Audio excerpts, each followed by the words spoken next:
Na habari za wakati mtazamaji wa Dolody TV, karibu katika mahojiano ana kwa ana kupitia kipindi cha Amka na 120, mahali ambapo maswali yanakutana na majibu. Je, unatambua umuhimu wa bima katika kulinda mali zako, ama we unafahamu kwamba bima ni kwa ajili ya matajiri tu? Hapa tutapata majibu. Tupo na wakala wa bima ambaye atatueleza kinagaubaga kuhusiana na umuhimu wa bima katika maisha ya sasa. Karibu tufuatilie, karibu tujifunze. Naitwa Happy Balisidia. Karibu sana. Asante sana. Naitwa Joseph Daniel Caleb. Joseph Daniel Caleb. Yes. Karibu sana katika studio zetu za Dolody TV.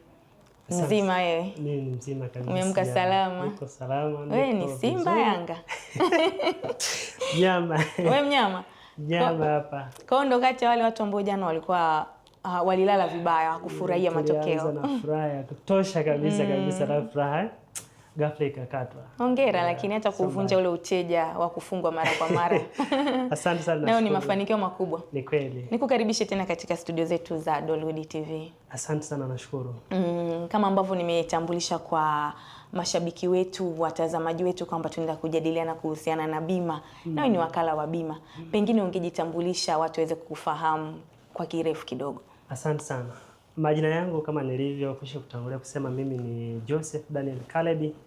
Nafanya huduma ya kutoa elimu ya bima kama wakala. Ninasimamia Insurance Agency ambayo ni ofisi ya wakala wa bima. Nafanya na kampuni ya NIC, lakini mimi ni mwakilishi. Nafanya kazi ya uwakilishi. Ni daraja naunganisha kati ya wananchi pamoja na kampuni, au mteja pamoja na kampuni. Kwa mimi nipo katikati. Upo katikati. Mtukati hivi. Hivi mtukati, mimi najua kwamba ukisemaga mtukati wengi wanatafsiri kama ni dalali. Dalali. Hivi tunaweza tukaweka kwa jina kama hilo, ama ni tofauti sana? Uko sahihi. Yeah. Mtukati wapo aina nyingi, sio dalali tu peke yake. Dalali sisi kwa upande wetu tunasema ni mtu mkubwa, yani ni mkubwa wetu kwenye majukumu, sababu yeye anaweza akafanya makampuni mengi zaidi, yani anaweza akafanya more than one. Anawakilisha kampuni hili. Kwa hiyo yupo ni dalali, wanaitwa brokers. Insurance brokers. Alafu sisi ni agents ambako wakala. Yes. Kwa nini ni muhimu sasa mwananchi aje kwa wakala badala ya kwenda moja kwa moja kwenye makampuni makubwa ya bima? Yes, ni swali zuri. Anapata faida gani? Kama nilivyokwisha kusema kwamba sisi tuko katikati. Kwa upande wa mteja anapata vitu vingi sana, anapata maslahi mengi kutoka kwa wakala. Jambo la kwanza ambalo la muhimu, sisi tunampa elimu na ushauri mzuri zaidi wa product ama bidhaa anaenda kuchukua hiyo ya bima. Mfano labda bima ya gari, bima ya nyumba, bima ya maisha au bima ya afya. Akija upande wetu sisi tunaweza tukamwelekeza ni wapi sehemu nzuri zaidi. Alafu yeye ndo anachagua. Tofauti na akienda kwenye kampuni, maana kampuni hawezi kumpa zile option. Maana yake anakuja direct kwamba wewe unahitaji bima ya gari, moja kwa moja ameshakatiwa, hata bila kupata elimu zaidi au taarifa zaidi au ushindani zaidi. Lakini sisi akifika, maana tunampatia bidhaa ya ziada. Lakini jambo la pili ni kwamba anaweza kupata claims, kwa sababu anapokuja maana yake anahitaji usalama. Yaani faida yake inahitaji usalama. Usalama utaupataje? Sisi tunaweza kumsaidia wakati wa madai kwamba bwana, unapokuja lazima uzingatie kitu fulani, lazima uzingatie kitu fulani, lazima uzingatie fulani. Ukienda kwenye kampuni wanakuuzia mkataba. Lakini sisi tukija kwetu sisi tutakupa mkataba, lakini pia tunaweza kukusimamia tena vile unavyotakiwa. Kwa mfano kwenye bima ya nyumba, lazima tukwambie lazima uwe na zile fire extinguisher kwa ajili ya janga likitokea. Uweze kufanya kitu fulani. Lakini kuweza kukupa ule mwongozo wa madai, jambo lingine la kusaidia kwamba ili yani janga limetokea unaripoti vipi? Nani umuone, nani ufike, uweke taarifa gani, ujaze taarifa gani, au wapi uripoti kwa haraka ili uweze kusaidia, kwa sababu bima ili iweze kufanya kazi vizuri pia ni ile ripoti ya haraka. Yes. Kwa miongoni mwa msaada ambao mnampatia ni pamoja na kumuelimisha vitu gani basi vya kuzingatia ili aweze kupatiwa stahiki zake. Kabisa. Sawa. Na pengine bima ina umuhimu gani Unajua kuna mpaka sasa kuna watu wanafahamu bima na wanatumia, lakini kuna watu wengine hawana uelewa, wanaona tu bima, na mbaya zaidi kuna watu ambao wanaamini kwamba bima ni bima ya afya tu. Kumbe bima ina bidhaa nyingi na nyingi na nyingi na nyingi. Bima ina umuhimu gani kwa mwananchi? Bima ni, tafsiri yenyewe ya bima ni kwamba inalinda hatari au majanga yasiyotarajiwa. Kwa mfano, una gari yako, kwa mfano una nyumba yako, umepambana muda mrefu, miaka mingi umepambana kwa jasho na damu, alafu kafanikiwa kupata mjengo wako. Unasema sasa mimi mama mjengo ama baba mjengo, si ndio? Ndio. Sasa ile jasho lote lile, sasa kuna hatari mbeleni inaweza katokea. Umeweka umeme, inaweza katokea shoti ya umeme, inaweza ikapiga radi. Umenunua gari, umepambana muda mrefu, umepata gari. Kwa sasa bima yenyewe ni ulinzi. Yaani ni ulinzi dhidi ya majanga. Kwa sasa kama ni ulinzi, maana yake inakulinda dhidi ya majanga, dhidi ya hatari ambazo huzitarajii. Maana yake ukipata kipato chako, umeweka budget, labda mimi nataka niweke saving kiasi fulani, ni invest kiasi fulani, janga likitokea linakutoa kabisa kwenye ule msingi wa usimamizi wako wa kifedha. Badala ya kuwekeza, badala ya kuweka saving, unaanza kuangaikia majanga. Lakini bima yenyewe inakurudisha pale ambako ulikwepo, yani kabla ya janga kutokea au kabla ya hatari kutokea.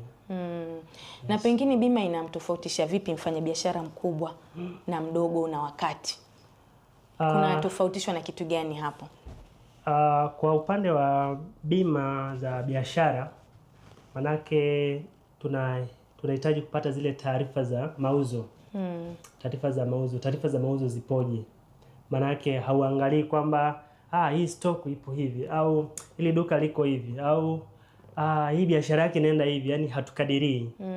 Unaangalia yale mauzo yake, taarifa za kifedha anazoingiza, mzigo alivyoagiza, lakini anavyotoa, tunaangalia kwamba zinakaje. Kwa hiyo taarifa ndo zinatuonesha kwamba huyu ni mkubwa, mdogo au wakati. Yes. Sawa.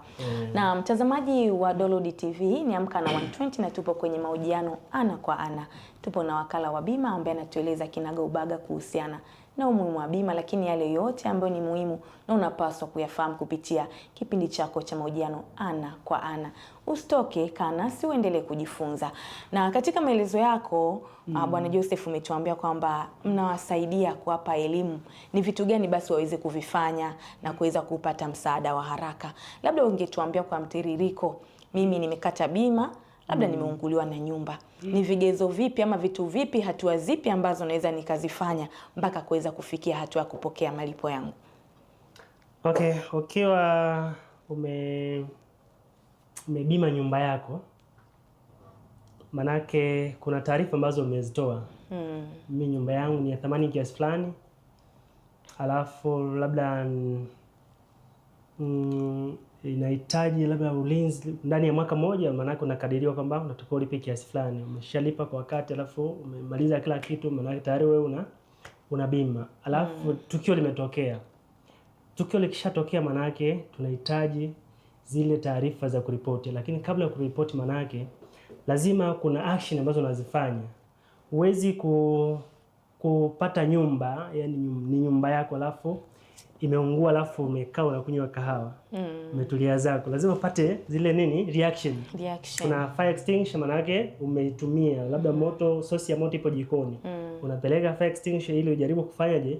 Kuokoa, kupunguza yale madhara. Yes.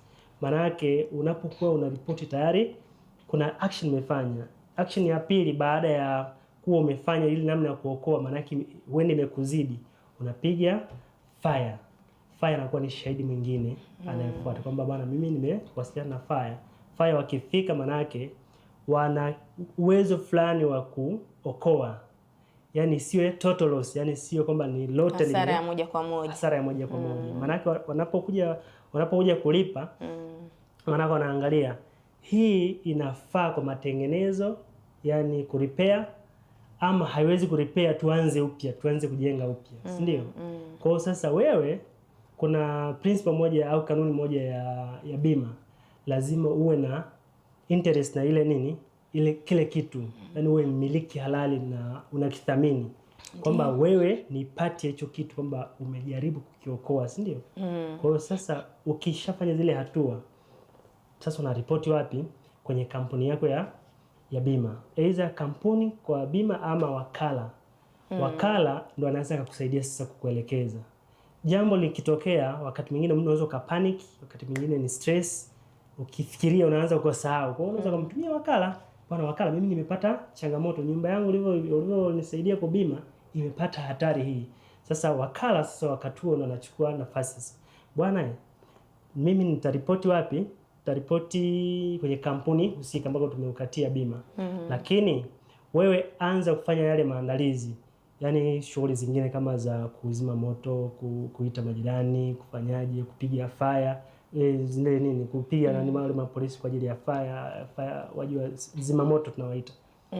Kwa hiyo zile hatua zinakuwezesha wewe kupata ushahidi na hatua nzuri ya kuweza kupata malipo. Yes. Ila ukitokea tukio lile alafu ukakaa, ukatulia. Kwa sababu nina bima, kuna shida gani? Likiungua si ninalipwa bwana.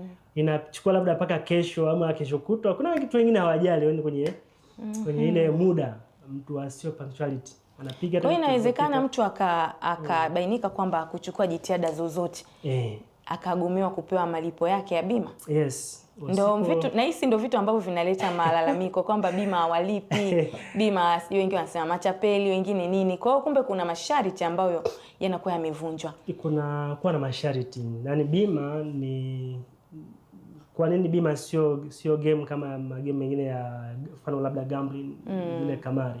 Zinakuwa na vigezo hivi na hivi na hivi na hivi.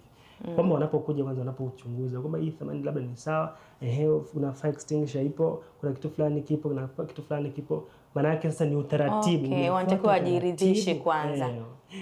Sasa kwa nini watu wanasema ni utapeli au ni janja? Ni kwa sababu watu hawataki kufuata taratibu. Alafu taarifa wanazozipewa wengi utakuta wanapewa na watu ambao hawana taarifa kamili. Unapewa na mtu ambao kuna wakala wako yupo, kuna kampuni yako ipo. Haupewi taarifa na kampuni, unapewa taarifa na mtu ambao ameshajikatia tamaa. Kwa hiyo unajikuta tu unaingia kwenye mtego wao. Alafu unaanza kuona kwamba mbona mambo yaendi kama ambavyo nilitarajia. Tumechukulia mfano kwenye masuala ya nyumba. Natamani kujua kwa wale ambao wanamiliki vyombo vya usafiri, mtu huyo anatakiwa awe na atimize masharti gani? Kwa maana tunatambua kwamba ajali haina kinga na inaweza ikatokea wakati wowote. Je, ni vitu gani sasa mzingatie ili muamini kwamba bwana huyu akugongesha gari kwa makusudi kwa sababu kaona labda limechoka kama tu kuligongesha vipi? Ni vitu gani sasa ambavyo mnakuwa mnavizingatia kuhakikisha kwamba ni kweli amepata ajali na anatakiwa kulipwa? Okay, sawa. Ni swali zuri. Kwa upande wa magari, cha kwanza kabisa, kigezo cha kwanza, lazima anayeendesha gari lazima awe licensed driver, kwamba awe na leseni ya udereva, amefanya mafunzo, amequalify kuendesha vyombo vya moto, hizo pikipiki, bajaji, magari ya private car, magari ya biashara kama magari ya mizigo, magari ya abiria. Lazima awe ni licensed driver, yani kwamba anajua kuendesha gari, lakini pia ana vigezo vyote vya kuendesha gari. Hicho ni cha kwanza. Lakini sasa umeuliza kama maswali mawili kwa wakati mmoja, kwamba tutagunduaje kwamba hii ni haijatengenezwa. Sio AI. Kweli kabisa. Mtu mwingine anaweza akasema bana, gari langu sasa ni uelewa. Kwa sababu hutapewa gari thamani zaidi ya kile ulichokuwa nacho. Maana kilichokigongesha utapewa kile. Si ndio? Kwa sasa mimi nitafanya gari. Kabla hujaenda mbali, kile ulichokigongesha unapewa kile. Kwa hiyo kama gari yangu nilishaitumia, maana yake sitapata mpya, naletwa used. Unapewa thamani ya gari ile ambao ulikuwa kabla ya kupata ajali. Kwa maana naomba nipate kuelewa vizuri, lakini pia naamini hata mtazamaji wetu naye anatamani kuelewa zaidi kwamba unapewa thamani kwa maana ya gharama ambayo ulinunulia au kwa maana mpaka pale. Sasa unajua gari unaweza ukainunua milioni 10, lakini mpaka kabla inapata ajali thamani yake ni kwa labda ya kuiuza milioni 5. Kwa hapo mnachozingatia zaidi ni thamani ya ununuzi au baada ya kutumika. gari yako ukishanunua, mfano umetolea mfano labda milioni 10, si ndio? Alafu ukalitumia mwaka ukaisha, si ndio? Labda ukakata tena mwaka wa pili, ukakata tena mwaka wa tatu. Sasa tuanze mwaka wa kwanza. Gari yako ukishamaliza mwaka mmoja, manake kuna ile thamani inashuka kama 10%. Inashuka 10%. Ukija kama ni mteja wetu, ukija ukata mwakani, manake tutapunguza tena 10%. Ukija tena mwakani tunapunguza kile. Kwa hiyo sasa gari lako kama ulinunua milioni 30, si ndio? Alafu kalitumia labda miaka 5, si ndio? Manake pale kuna 50% kama 50. Ya 10 zile mara 5 ni 50. Zimeshapungua. Kwa hiyo ukishaliharibu usitegemee kwamba gari langu nitapata jipya. Nitakuja kupata jipya. Ukipata jipya labda ya thamani ya hiyo thamani ambako umeenda kuikatia bima. Hapo nadhani nimeshaeleweka. Kwa hiyo sasa cha kwanza ambako tulikuwa tunazungumzia kwamba tunagunduaje kwamba hii imetengenezwa. Kwanza moja, lazima tupate ripoti kutoka kwa polisi ambao ni wale trafiki, jeshi la usalama barabarani. Tunapata taarifa zao kwamba ajali ilitokea. Ajali ilipotokea tunajua mchoro likaje, nani aliyesababisha ajali. Kwa sasa kama hakuna sehemu yote kwamba hakuna hitilafu yote, lakini sasa gari imepata changamoto hiyo, kwa maana tunapata kidogo doubt. Ndio maana baada ya ajali kutokea wanatuma wale wakwenda kufanya nini? Wafanya tathmini kwamba hii gari kweli imegonga au ni ikiwa tumeshajiridhisha imegonga, basi ni thamani gani, ya kiasi gani, au kama imegongana na gari nyingine, labda huyu mteja wetu ndiye amesababisha gari nyingine shida, si ndio? Kwa tunaangalia sasa na ile hatari ambayo imesababisha mtu mwingine ni kiasi gani, gharama kiasi gani, na compute. Alafu zikiwa ni genuine, ni ajali ya kawaida, sio kutengeneza, maana yake malipo yanaanza siku hiyo hiyo baada ya kuwa tayari umeshajiridhisha. Kwa hiyo ikitokea kwamba ajali nilisababisha mimi, bado pia nina uwezekano mkubwa wa kupewa stake zangu. Mbona umecheka kiongozi? Bima ni ajali, tukubaliane kwanza, ajali ni ajali. Sawa. Ajali ni ajali, inawezekana umesababisha wewe au mimi. Sasa mimi ndo traffic wamefika pale eneo la tukio, wamebaini kwamba, au tuchukue tu mfano ajali ya juzi pale Mausi. Umeona? Inasemekana kwamba dereva alikuwa anatokea Dar ndiye ambaye aliama upande, akafuata wale walikuwa wamebeba mchanga. Sasa yule alitokea Dar, tuseme ndo ana bima na ndo kasababisha traffic amefika pale kapima kwamba wewe ndio umefanya makosa haya. Yule ana uwezekano upi au uwezekano mkubwa kiasi gani kuweza kupata stake zake? Kwa maana chombo kimeharibika na amekata bima. Sawa kabisa. Bima ajali ikishatokea, lazima hawezi kulipa bila kujua chanzo cha ajali ni nini. Umesababisha wewe, umesababishwa na mtu mwingine. Alafu kumbuka kuna aina kama mbili za gari. Kuna bima ndogo na bima kubwa. Ambapo kuna comprehensive na hiyo ya third party. Sasa ukiwa umekatia comprehensive, si ndio? Maana yake umekatia bima zote, yani bima kubwa. Yani zote zimejumuishwa. Una bima ndogo na bima kubwa. Maana yake unalinda wengine. Third party ni lugha ya Kizungu kwamba ni watu wengine, si ndio? Madhara utakaowasababishia watu wengine. Badala wewe walipe wale, bima inasaidia. Bima inakusaidia kukulipa. Si ndio? Lakini ukiwa umelipia comprehensive, ukimpatisha mtu mwingine ajali, mtu mwingine, yani wewe usimpatishe mtu mwingine ajali alafu na comprehensive, ule mtu atalipwa na hasara za gari lako kama limeharibika zitatengenezwa, na kama majeraha labda wamejeruhi watu wengine na wamejeruhika, vyote vile bima inabeba, ndio ni comprehensive. Lakini ukiwa umekatia bima ndogo, si ndio? Bima ndogo, madhara utakayomsababishia mtu mwingine. Kwa mfano umesema mtu wa Dar es Salaam alivyokuwa umetokea Dar es Salaam, barabara ya kutokea Dar es Salaam, sio? Ndio amesababisha. Alafu yeye ana third party, si ndio? Sasa kwa sababu yeye ana third party, ikigundulika yule wa basi ndio amesababisha ile nini? Ile ajali, si ndio? Yule kule hata kama hajabima, yule wa mchanga hata kama hajabima, lakini kwa sababu umemsababishia ajali wewe ulio bima, yule anafanyaje? Analipwa. Hata kama nini? Hata kama hajalipa, yeye hajakata bima. Lakini yeye akisababisha mtu ajali ambaye hajakata bima, akimsababishia mtu ajali, atalazimika yeye kulipa. Sawa sawa. Na katika maelezo yako mwanzo kabisa hapo tulikuwa tunazungumzia kwa upande wa ajali. Ulituambia kwamba vitu mojawapo muhimu ambavyo mnavizingatia mno ni kuhakikisha kama huyu alikata bima ya gari ana leseni. Lakini tunatambua kwamba baba amekatia gari bima, gari anatoka nayo mtoto, hana leseni labda. Hukumu yao hapa inakuwaje? Baba ana leseni, mtoto hana leseni. Na gari ina bima, gari inapata ajali ikiwa na mtoto. Gari inapata ajali. Sasa masharti ndivyo anavyokuambia. Kwamba dereva anatakiwa awe ni licensed, kwamba awe ana leseni, si ndio? Kwa hiyo yale ni kuna vitu vinaitwa kwamba kuna vitu napewa na vitu haupewi. Yaani kuna vitu ambao ukifanya hawezi kulipa. Kwa mfano umevunja sheria. Ukivunja sheria maana yake huwezi kulipa. Kwa mfano una gari lako, si ndio? Ndio. Ni private car, ninaendesha gari la private car. Alafu umekamatwa unaendesha gari kwenye speed. Alafu kwenye speed traffic labda imekusimamisha, alafu hutaki kusimama kwa sababu kitu ulichokibeba labda sio sawa. Ndio. Kwa mfano umebeba nyaraka za serikali au umebeba labda madawa ya kulevya, si ndio? Alafu kwenye kufukuzana pale kwamba nisikamate na wa traffic. Ninaenda kwa haraka. Alafu kapata ajali. Ukishapata ajali hata kama umelipia, ile inakuwa umevunja sheria. Kwa kifupi tukienda kinyume na makubaliano. Ukienda kinyume na makubaliano, usihangaike kudai. Ndio sasa unakuja unasema bwana ninyi sio wastaarabu. Matapeli. Ninyi watapeli. Tumekata bima, nimelipa, nimepata ajali, amnilipi. Bima kifuata yale masharti. Sheria zinakwambia uendeshe ukiwa na leseni. Una leseni basi.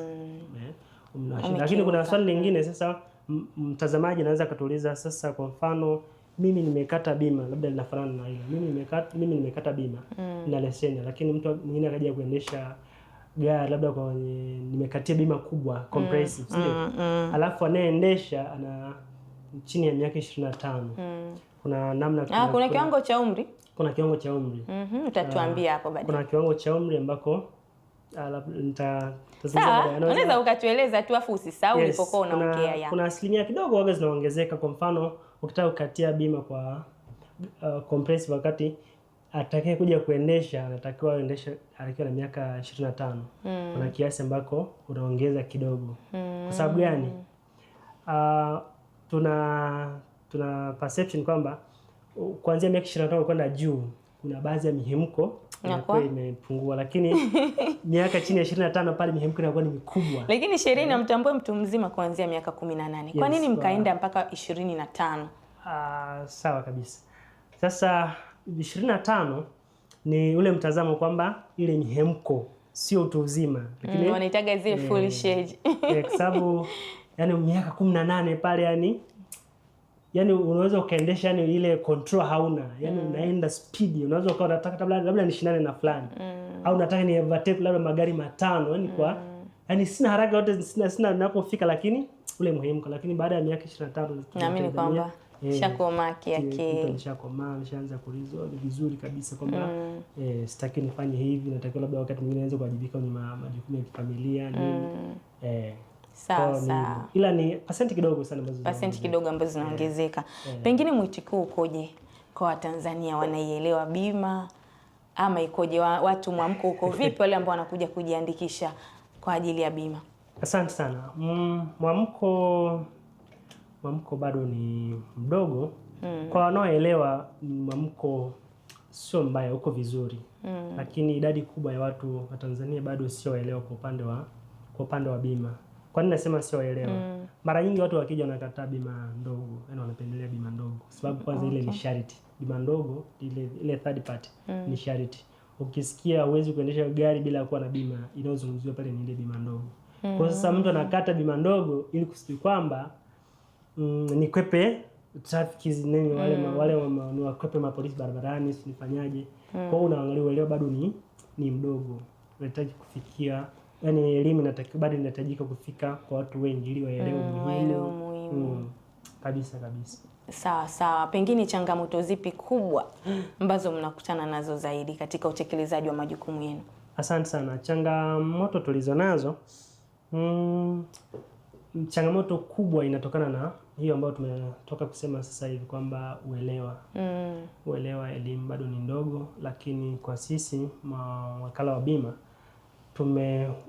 tumekuwepo kwa ajili ya kusababisha ile elimu ifikie kwa watu wengi, watu wapate taarifa sahihi, watu wapate muda sahihi, muda mzuri wa kukaa na kuhabarishana kwamba iko hivi. Sasa changamoto ni kwamba watu hawaamini bado, yani bado hawajapata ule hawajajenga uaminifu. Bado hawajajenga uaminifu kwamba naweza nikapata huduma kwa wakala wa bima. Tofauti na wakala wengine labda mitandao kama mitandao ya simu, benki, wale wameshafahamika kwamba ukianza kutoa pale kwa wakala maana unaamini kabisa taarifa zangu ziko sahihi. Lakini kwa changamoto tunazozipata sisi, ukijitambulisha wakati mwingine kama nilivyosema kwamba mimi ni wakala, sema hii ni madalali tu.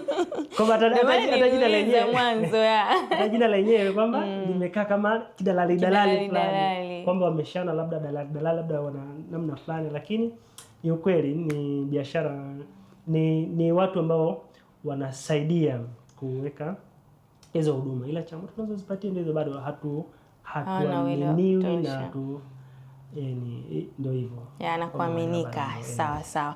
Neno la mwisho au kabla tujafika neno la mwisho, labda ongeza kutuambia mnapatikana wapi? Kwa mfano mtu anatamani sasa kuja kujifunza zaidi ama kuweza kukata bima, mnapatikanaje? Kama mpo kwenye mitandao ya kijamii ama nini? Alafu utahitimisha pia kwa neno la mwisho hapo. Okay. Kwa location sisi tupo relini au Tambukareli, na tupo jirani kabisa na Kambarage Tower au Duasa, tupo katikati mahali hapo. Sasa unaweza mtazamaji anaweza kafika. Kwa wakazi wa Dodoma walioko karibu wanaweza wakafika ofisini, lakini kwa walioko mbali naweza nikaacha namba ya simu. Lakini pia kwa Instagram, mtandao ya kijamii natumia kama Jordan Kalebi,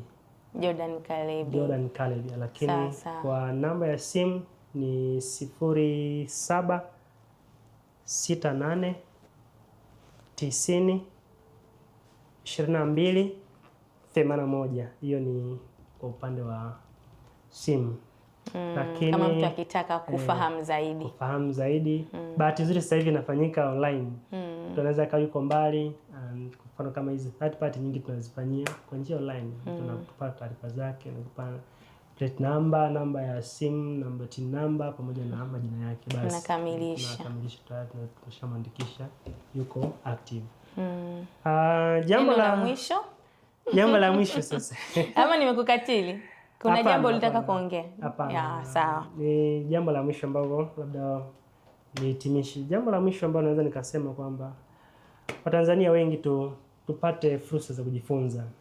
Sio bima tu, tujifunze vitu vingi. Na kwa upande wa bima, naweza nikasema kwamba bima ni uwekezaji wako wa usalama au amani. Unapokuwa umebima, tunatarajia utakuwa na amani ya moyo. Jambo likitokea huwezi kutetereka.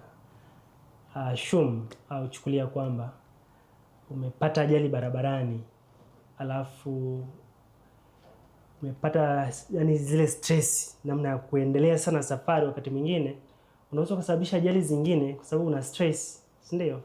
Lakini unapowekeza bima, maana yake uwekezaji wako wa usalama. Unawalinda wengine, unajilinda wewe, unalinda gari lako, unalinda mali za wengine. Mtu amepitisha semichela zake pale, limejaa bidhaa pale, unaligonga na haribu. Kwa usalama na amani yako, weka bima. Sawa kabisa. Mimi nakushukuru sana. Nimelishika hilo kwamba unapotaka amani ya moyo, weka bima. Mpaka hapo mtazamaji wetu tumefika tamati ama nukta ya mahojiano ana kwa ana, ambapo leo tulikuwa na wakala wa bima.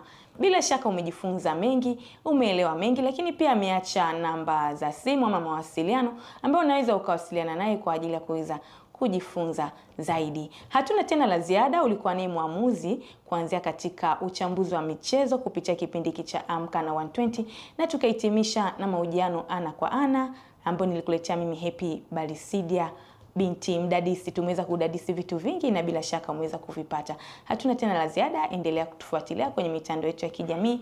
Tunapatikana kwa jina la Dolody TV. Hapo utakuwa umepata habari zetu, lakini subscribe katika YouTube channel yetu kwa wa kwanza kupata habari zetu. Asante, mpaka wakati mwingine.